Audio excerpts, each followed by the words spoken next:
All right. The people have spoken. I have heard you, and I will place upon you many more vocal placements. I got it. So we're going to spend some time on each and every one of them now, right? So as I've mentioned in my previous videos, we have 4 different vocal placements, and that's how we sing. First one we're going to be focusing on is our head voice. What is a head voice? That kind of choir associated, lovely, beautiful, angelic, clean and bright sounds. Range. That is our head voice, and it sounds like a round sound. So when I tell people to visualize it when they're singing, don't try and sing it straight like like that's coming from your throat. We want to drop our jaw and have your mouth as open as you can.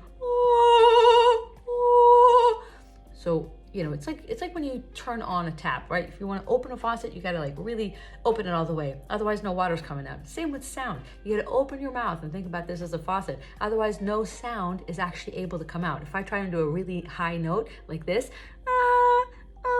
through clenched teeth, it's coming out of my throat. Using a head voice can be very mild, very low volume, low key, or it could be very big, but we can't quite belt it, because there is a thing, and belting was the hey, very strong kind of vocals, but there is a limit to how much we can do that. As the higher we go, when we start getting up in here, it starts being very almost impossible to belt. So we go to a head voice. Example of a very mild head voice is Billie Eilish. This is funny because Billie spent about 80% of her career in this particular placement, which is the reason why it's funny is because it's very juxtaposed with her personality and her entire vibe. It's quite like, hey, and when she talks, her placement's a lot lower. And then she sings and it's, okay, I will now give you some famous examples of head voices in different volumes and different dynamics. I used to float, very breathy. I just fall down. I used to know. I'm not sure now. And then what was the chorus?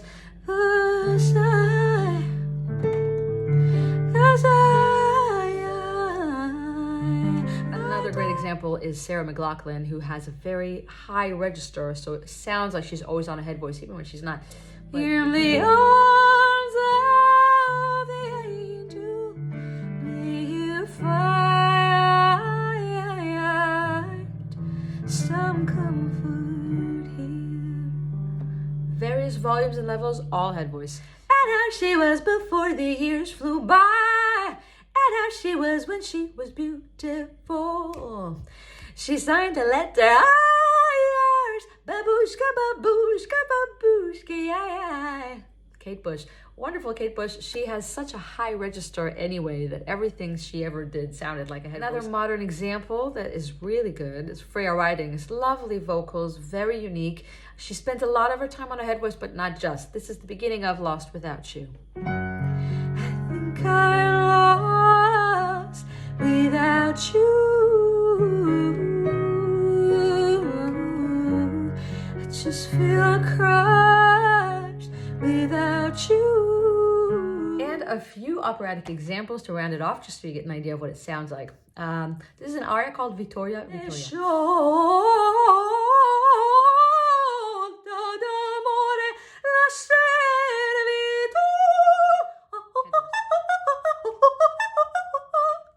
So today I broke down the head voice and what that is made of, what is comprised of it. But later on we're going to be examining the rest of the vocal placements, and more importantly, how they all later bleed into one another, how they fit in together, and how do you cross and smoothen out those transitions between the different vocal placements, which is the main point. And I'm going to be giving you some drills for that. Stick around because there's more to this series.